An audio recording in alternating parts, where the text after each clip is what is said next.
एक दिन जब पापी राय किसी और मुनिया जंगल में घूम रही थी, तभी जंगल के बाकी पंछी मिलकर बातें कर रही थीं। तभी उनको देखकर तुलना ने बोला, अरे देखो देखो, वो 4 पंछी। फिर मैक्स ईगल ने बोला, पापी को देखते ही मेरा तो होश ही उड़ जाता है और मुझे तो राय पसंद है, चलो उनसे थोड़ी बातें करते हैं। ये कहा कि मैक्स पे पापी को नाम से पुकारा और बोला, पापी पापी देखो, मैं तुमसे दोस्ती करना चाहती हूँ। मैक्स की आवाज सुनकर पापी कबूतर मर के देखी और बोली, लेकिन मैंने चाहती क्यों क्यों नहीं चाहते, मैक्स में बुराई क्या है? कोई बुराई नहीं है, बस मैं नहीं चाहती। ये सुनकर मैक्स को बहुत गुस्सा आता है और वह मयूरी से कहती है, तूने देखा, मयूरी नए इस टनों से दोस्ती करने के लिए बेचैन हूं, लेकिन यह राय से दोस्ती करना चाहती है और राय की रहते मुझसे तुनक कभी दोस्ती नहीं करेगा। मुझे इस राय का कुछ करना ही होगा। तभी वहां उल्लू महाराज आता है और कहता है, नैन्सी, तुम मुझे बहुत पसंद हो और इस जंगल का पंछी खोल के राजा होने के खातिर मैं तुम्हें रानी बनाने की प्रस्ताव देता हूँ। उल्लू महाराज की बातें सुनकर नैन्सी साली कहती है, अल्बर्टो काका,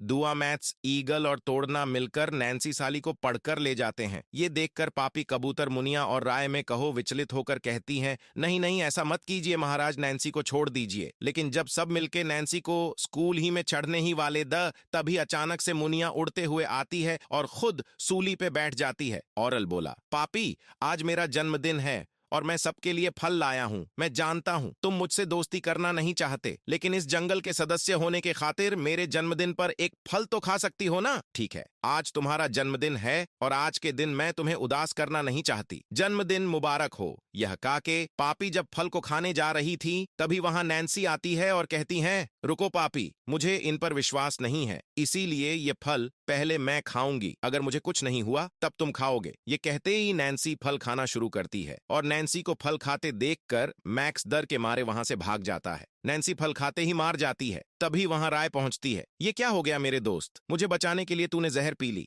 मैं अपने इतने अच्छे दोस्त को खो दी। अगर मैं यहाँ पहले ए जाती तो तुझे वो फल खाने ही नहीं देती, मैं खा लेती। ये जहर ऐसा मत बोल मेरी प्यारी दोस्त। अब एक तू ही तो रह गई। मेरे लिए नान से भी मरते ही एक परी बन गई और वो भी उसी खड़ी पहाड़ों पर जाकर रुकी। इधर पॉपी और राय रोने लगी। ऐसे ही कुछ दिन बीत गए। पापी और राय अब पहले जैसे खुश नहीं, द वो खेलते नहीं, द हंसते नहीं, द सिर्फ उदास होके इधर उधर घूमते, द टना तभी भी राजा के पीछे पड़े। द वो किसी भी तरह से राय कब दोस्त बनना चाहता था और यह सब छुप के देखती थी और लो जितना देखती थी उतना ही उसके गुस्सा बढ़ जाती थी और वो सारे गुस्सा राय पे निकलना चाहती थी। एक दिन रात को जब राय और पापी अपने पसंद का पेड़ पर सो रही थी कि मरने के बाद क्या हर कोई बड़ी बन जाता है, तभी वहां भगवान विष्णु आते हैं और कहते हैं कि तुम मरने की बात ऐसे पड़ी कैसे बन गई। असल में तुम चारों देव सखियां थीं। एक दिन जब सारी पश्चियन बैठ के बातें कर रहे तभी तू ना अकेले ही कृष्ण भगवान के नाम चलते हुए नदी के किनारे पेड़ पर बैठी थी। हरे कृष्ण हरे कृष्ण हरे कृष्ण। तभी एक नन्हा सा बालक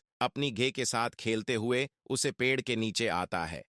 लेकिन तुमसे बात करने में मुझे बहुत अच्छी लग रही है। ठीक है, तुम मेरे दोस्त गे से मिलो। ये मेरा दोस्त आई है, ये हमेशा मेरे साथ ही रहता है। मिशन करते हो, मुझे दोनों जितनी रोते हैं सब उसे पे उतना ही हंसते हैं। मैं कृष्ण भगवान के भक्त हूँ और देखना, आप सबको कृष्ण जी एक दिन जरूर सजा देंगी। इस वक्त को कृष्ण भगवान जी कैसे बचाता है और हमें कौन सा सजा देते हैं। और जोर जोर से रोने लगती है। इधर नागराज को तूना की रोने की आवाज सुनाई देता है। वो रो रहा है, कुछ तो हुआ है, मैं जाकर देखता हूँ। इसके बाद नागराज वहां पहुंचकर चुपके से सब कुछ देखता है, फिर बड़ा सा नाग का रूप धारण करके सबको डरता है। तुम सब तूना को परेशान करना बंद करो, नहीं तो मेरे जेठ से कोई भी नहीं बच पाओगे। तूना, तुम अपना ध्यान रखना, अगर कोई भी परेशानी हो तो जरूर बताना। मैं चलता हूँ। ठीक है नागराज, तुम ही अपना ख्याल रखना। फिर एक दिन तूना अपनी भाई ढूंढ मार ट्यूनिया और बाबा तूना के साथ घास के दाने खाने के लिए खेत में उतारे। तभी 2 शिकारी आए हैं और जाल फेंक कर उन्हें पकड़ लिया। फिर सब डर के मारे चिल्लाना शुरू किया, ही कृष्ण भगवान, हमारी रक्षा करो, इन शिकारी ने हमें बंदी बना ली है।